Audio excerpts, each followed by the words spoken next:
I am Remy. I'm a 28-year-old civil servant. I work at the Labor Standards Supervision Office.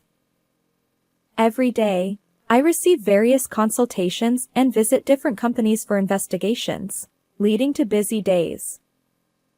It's a physically and mentally demanding job, but I find fulfillment in it. However, about a year ago, during an investigation at a certain company, I got involved in an unbelievable incident. This event was triggered by a consultation from a female temp worker at that company. What I'm about to share is a real-life nightmare that happened to me. The person who came for consultation was a female temp worker in her early 30s. She seemed deeply troubled. Her complexion was pale, and she appeared extremely fatigued. Tearfully, she explained that she was being mistreated at her temp assignment company. Upon further discussion, it became clear that the 50-something manager, who was her workplace superior, had a tyrannical personality. He engaged in insidious harassment against employees he disliked, particularly targeting non-regular workers like temps and part-timers. His verbal abuse was routine, and he treated these employees as if they weren't even human. He'd say things like, "Temps are like livestock," or "they're just brainless bottom feeders," and would assign tasks beyond their contract obligations, even forcing overtime. Oddly enough, despite being the one who exploited others, the manager himself was often absent. He'd casually announce in the morning that he was going out for fieldwork and then disappear until evening, leaving everyone waiting. Witnesses reported seeing him napping in his car or engaging in leisure activities during work hours. When he finally returned to the office, he'd instructed subordinates to work overtime while he left promptly at regular hours. What's more, despite holding the position of manager, he was remarkably incompetent. He frequently made mistakes, yet never acknowledged them. Instead, he blamed his subordinates for his errors, maintaining a nonchalant demeanor. Many employees had left the company due to their inability to tolerate this abusive boss. New graduates barely lasted a year, and temp workers quit almost immediately. The workplace perpetually suffered from understaffing. Upon hearing her story, I wondered why no one had reported such an egregious boss to the company's higher-ups before quitting. If he were merely subtly harassing people behind the scenes, that would be one thing, but his behavior was blatant workplace bullying. Despite this, he remained in his managerial position without any consequences, which baffled me. According to the female temp worker, the manager would threaten departing employees. "If you dare report me to the CEO or the temp agency, I'll spread nasty rumors about you among all the industry peers I know." Indeed, when faced with such threats, even innocent employees who haven't done anything wrong might become fearful. The cunning manager is capable of anything against those who oppose him. He could spread baseless rumors, ensuring they never find employment again. That's why the manager's misdeeds remain hidden indefinitely. Everyone suffers in silence. I've reached my limit too, the woman tearfully confided. A few days after receiving this consultation, I visited the temp workers' company. This time, it was an unannounced inspection, what we call a surprise investigation. Given the nature of the complaint, which hinted at illegal long working hours and overtime, I was curious about the manager himself. Soon, I would personally witness just how wicked he truly was. Upon arriving at the company, I was surprised. Expecting a gloomy workplace due to the terrible boss, I found the opposite. The building was new, the office had a bright atmosphere, and there was even a spacious employee cafeteria. After admiring the workplace, I headed to the reception desk to introduce myself as a labor standards inspector. The receptionist promptly called the HR department, but unfortunately, the responsible person was busy with other visitors. So, I waited near the cafeteria menu, hoping the HR representative would arrive soon. After a few minutes, a middle-aged man approached me. Initially, I thought he might be from HR, but he seemed more interested in entering the cafeteria. I stepped aside to avoid blocking his way, but then he unexpectedly stopped right in front of me. His gaze scrutinized my face, and he asked, Who are you? Haven't seen your face before. Are you a new temp worker? I reached for my business card to introduce myself, but before I could, he blurted out, It's quite audacious for a temp like you to use the employee cafeteria. It dawned on me. I was still in my 20s, and my appearance could easily be mistaken for that of a temp worker. But then, I realized something crucial. The fact that he openly looked down on temp workers likely meant that this man was indeed the problematic manager. Curious, I glanced at the ID badge hanging from his neck, and as expected, it confirmed my suspicions. He was the very same manager the woman had complained about. Although I had hoped to meet him at some point, I never expected to encounter the manager face to face just before the investigation. It caught me off guard. However, since this was a rare opportunity, I decided to ask the manager directly, Does this company have a rule prohibiting temp workers from using the employee cafeteria? The manager's mood seemed to sour, and he retorted, What? What nonsense is this? His sharp gaze bore into me as he continued, There's no such rule. Those lowly temps have no right to dirty our employee cafeteria.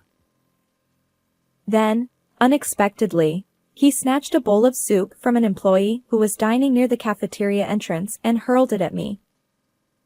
I was so startled that I couldn't react, just stood there dumbfounded. Thankfully, other employees and cafeteria staff rushed over, offering towels to clean up the mess. By then, my suit was soaked from head to sleeve with soup. I couldn't believe he'd thrown soup at me out of nowhere. Trembling with shock and anger, I wiped my wet face and clothes with the towel. The manager smirked and said, This is what happens when a temp worker gets too cheeky. His words ignited my fury. Regardless of the misunderstanding, mistreating temp workers who shared the same workplace was unacceptable. I thought to myself, enough is enough. I won't hold back anymore. As I waited for the HR representative, oblivious to my true identity, the manager continued his condescending remarks. Why would temps need break time anyway? They're like livestock. Working all day is good enough for them. That's when I confronted him. Did you know that labor laws apply to temp workers too? The manager scoffed. Ha! Who cares about those petty laws? He leaned in, still unaware of my role, and challenged me. You wouldn't dare report me to labor standards, would you? Even as a temp? With a calm voice, I replied, You're mistaken. I'm here to enforce those very laws. What do you mean, report? I'm an inspector from the Labor Standards Supervision Office, I said. The manager blinked in surprise. But then he regained his smirk and retorted, Oh, come on! A mere temp worker spinning tall tales? Ridiculous. I held my ground.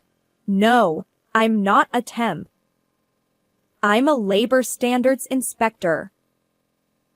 I thrust my business card in front of his face.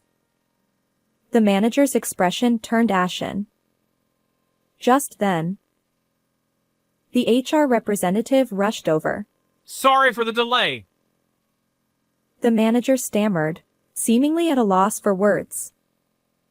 I left with a simple statement. I'll be reporting everything that happened.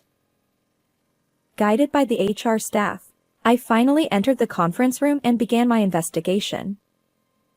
Reviewing time cards and payroll records, interviewing employees, I uncovered the truth. This company indeed forced illegal overtime on its workers, and the culprit was none other than the infamous manager. He'd accuse employees. Missing deadlines is your incompetence. And he'd make them work beyond regular hours. Some brave souls asked. Do we get overtime pay? But the manager dismissed them. This isn't overtime. It's your incompetence. Then he'd leave promptly, avoiding any paper trail. Apparently, he sometimes made them work until late into the night. No overtime pay, just unpaid service hours. And the temp workers suffered, denied proper breaks, burdened with extra tasks beyond their job descriptions. Even the employee cafeteria, meant for everyone, became off-limits due to the manager's harassment.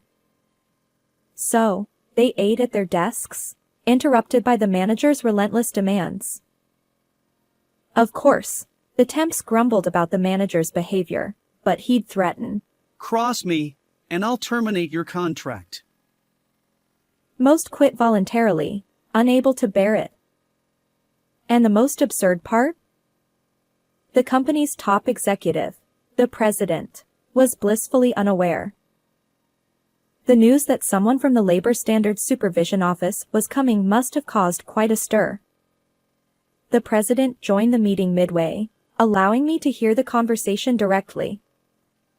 The president had entrusted the fieldwork to the manager, believing in his competence. Perhaps the manager excelled at ingratiating himself with superiors. Shockingly, the manager had even discussed a promotion. Although that's certainly off the table now due to recent events, he had exploited the president's trust to mistreat employees for a long time. How many people had suffered due to the manager's actions? It's hard to fathom. But today marks the end of his unchecked behavior. I made it clear that we must thoroughly rectify the illegal practices. After concluding the day's investigation, I informed the coordinator that I'd be in touch later. Over the years, I've encountered various companies, but few bosses have been as despicable as this manager.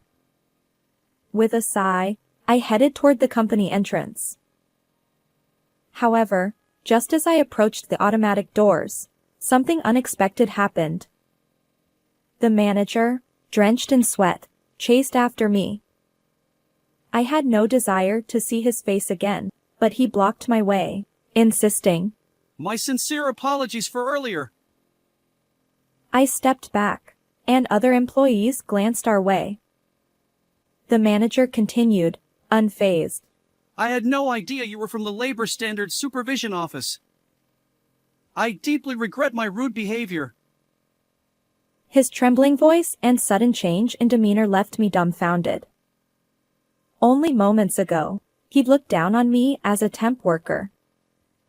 Now, he groveled, trying to appease me. Perhaps he finally recognized his incompetence and maintained his self-esteem by belittling those in weaker positions. I responded coldly. It's too late for apologies now. Expect strict guidance soon. Please cooperate accordingly. The manager stammered. But... Undeterred, I added, and incidentally, I'll be filing a formal complaint. His eyes widened. A complaint? I explained. Your actions qualify as assault under the law. You intentionally scalded me with soup. Whether I'm a temp or a labor standards inspector, such behavior is unacceptable. The mention of the assault left the manager trembling. He pleaded. Please, spare me from involving the police. Despite his pale face and repeated apologizing, I remained unyielding. You've tormented countless people by abusing your position.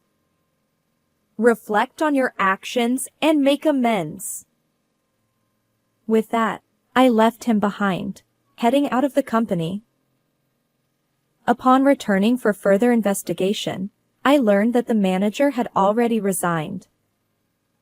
Apparently, his numerous transgressions, forcing overtime, among others, had led to demotion, but not dismissal. Desperate to cling to the company, he'd realized he had nowhere else to go. However, my complaint led to his arrest. Although he received probation, he couldn't stay at the company any longer. Reluctantly, he submitted his resignation.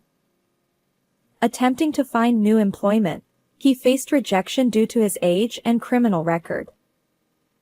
Now, he works as a temp laborer in a factory, barely scraping by. The irony isn't lost on me. The manager, who once looked down on temps, likely faces a younger boss's wrath now. Meanwhile, the company has improved working conditions, paid overdue overtime, and fostered a vibrant atmosphere for both regular and temp employees. Despite the unexpected trouble, knowing that more people are smiling at work brings me relief. I'll continue giving my best in this job. How did you like this story? If you enjoyed it, consider subscribing to our channel. Until next time.